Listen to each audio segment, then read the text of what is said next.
మళ్లీ కేసీఆర్నే సీఎం కావడం ఖాయమని మాజీ బీఆర్ఎస్ ఎమ్మెల్యే సుంకె రవిశంకర్ స్పష్టం చేశారు. రాష్ట్ర వ్యాప్తంగా ప్రజలు కేసీఆర్ నాయకత్వంపై ఆశగా చూస్తున్నారని ఆయన అన్నారు. కరీంనగర్లో మీడియాతో మాట్లాడిన సుంకె రవిశంకర్ రానున్న ఎన్నికల్లో బీఆర్ఎస్ పార్టీ ఘన విజయం సాధించనుందని ధీమా వ్యక్తం చేశారు.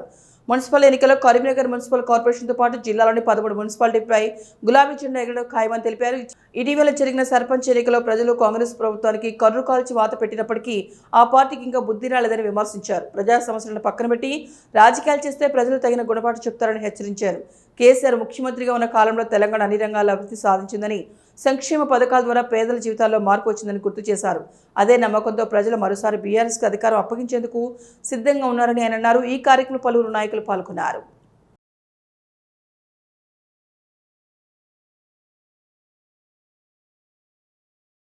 ఈ రాష్ట్ర ముఖ్యమంత్రి రేవంత్ రెడ్డి గారు మున్సిపల్ ఎన్నికల సందర్భంగా ప్రచారానికి మరి చొప్పదండి నియోజకవర్గానికి విచ్చేస్తున్నటువంటి సందర్భంలో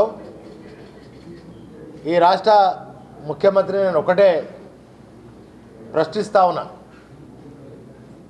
ముఖ్యమంత్రి గారు చొప్పదండి నియోజకవర్గానికి మీరు ఏ ముఖం పెట్టుకొని వస్తున్నారో ఈ పర్యటన ఎందుకొరకని అడుగుతా ఉన్నా.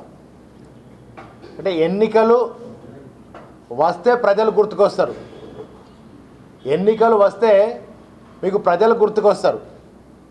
పోయినసారేమో సర్పంచ్ ఎన్నికలలో ఉంటే పట్టణాలలో ఎన్నికల ప్రచారాన్ని నిర్వహించారు.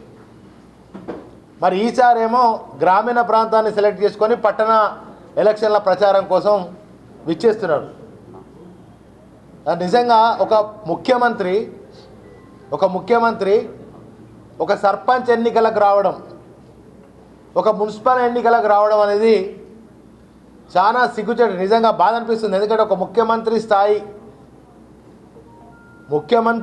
స్వయంగా స్థానిక సంస్థల ఎన్నికలకు రావడం అనేది చాలా విడ్డూరం. ఇది గతంలో జరగలే, భవిష్యత్తులో కూడా జరగదు. కానీ ఈయన ఒక డిఫరెంట్ ముఖ్యమంత్రి ఉన్నాడు కనుక అంటే భయం పట్టుకున్నది ఆయనకు.